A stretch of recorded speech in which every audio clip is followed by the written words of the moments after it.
as a leader, you realize that you're only as good as the success of your team, and having the right team is paramount to success. What is your secret to recruiting and, even more important, retaining top talent? And how does your management style lend itself to building a strong team?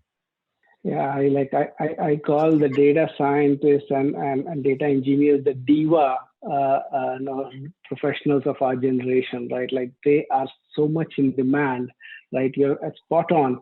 Hiring is probably easier. Retaining is the biggest challenge.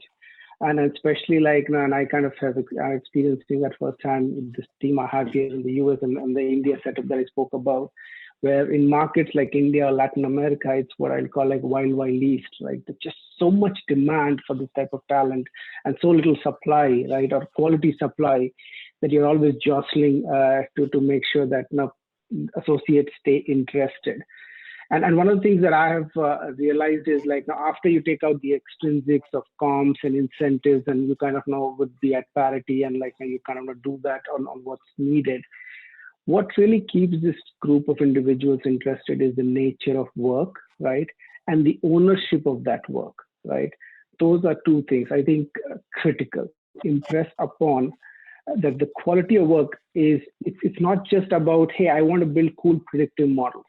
I think there is enough excitement in building a powerful visualization and dashboard that packs in a lot of insights about the business.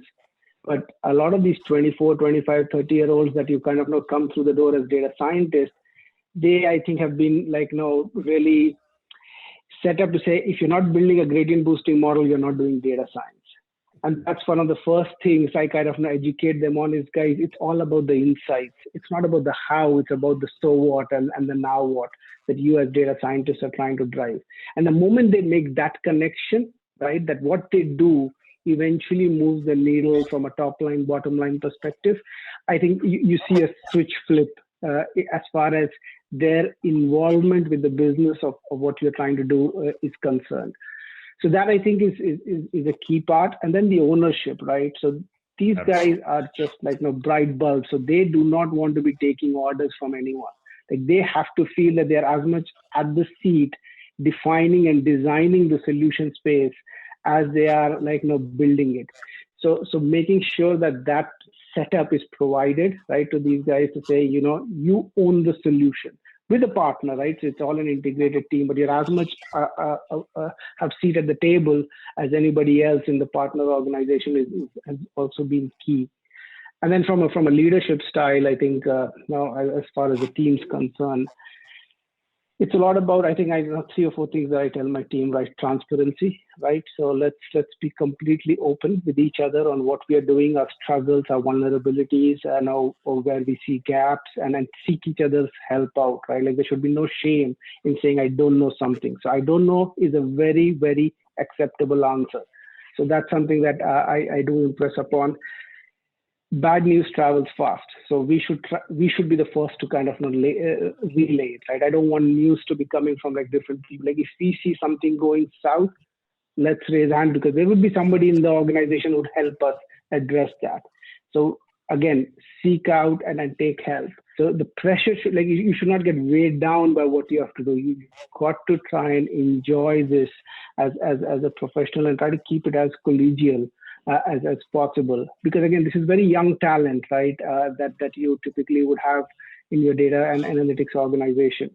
So you want them to feel that they are still part of a community, you're still part of some sort of a tribe or a group of friends. And if you can make that environment, you can create that environment, I think there's a lot more relatability, and people, they don't want them to be too pressurized by what you're trying to do. So those would be 2 or 3 things that I think has helped kind of build teams over the years. Definitely will build trust, and and that trust, I mean, that's invaluable. So that's fantastic. Well, I have one last question. Imagine you're mentoring a less experienced rising star who aspires to be the head of analytics at some point. what advice would you give them that you've learned along your journey that might be able to help them shortcut? I don't think there's any shortcut, by the way. Like, I really believe there is no shortcut in life. But I've been fortunate, I think, to have great managers and leaders that I've gotten to work with as I grew up the ranks.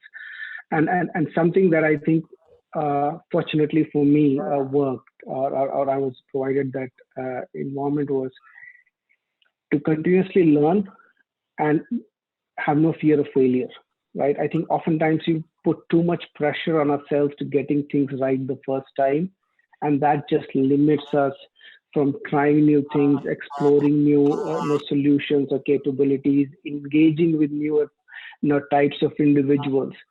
And my 2 cents to anybody who's looking to build a career in this space would be, do not limit yourself, and stay as curious and as learning oriented as you possibly can be. So that's what I think would be the first one. I think that's key. And then the second piece would be more around, have a business oriented mindset, right? When you build these capabilities, right? It's too easy to get caught up in the shininess of big data, AI, ML. There's a new toy out there every day, right? And you could be like a kid in a candy store if you choose to.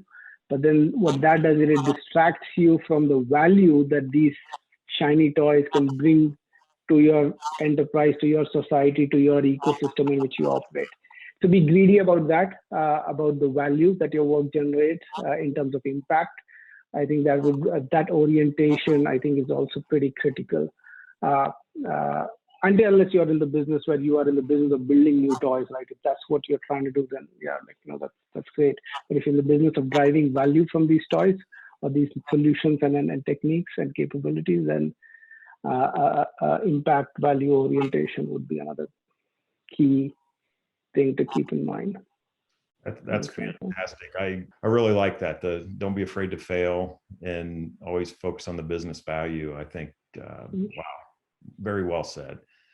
Well, Abhishek, I very much appreciated the time today. Thank you so much for joining me for this interview.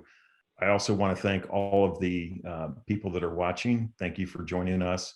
And please feel free to visit the cdomagazine.tech for additional interviews. And I hope everyone has a great day.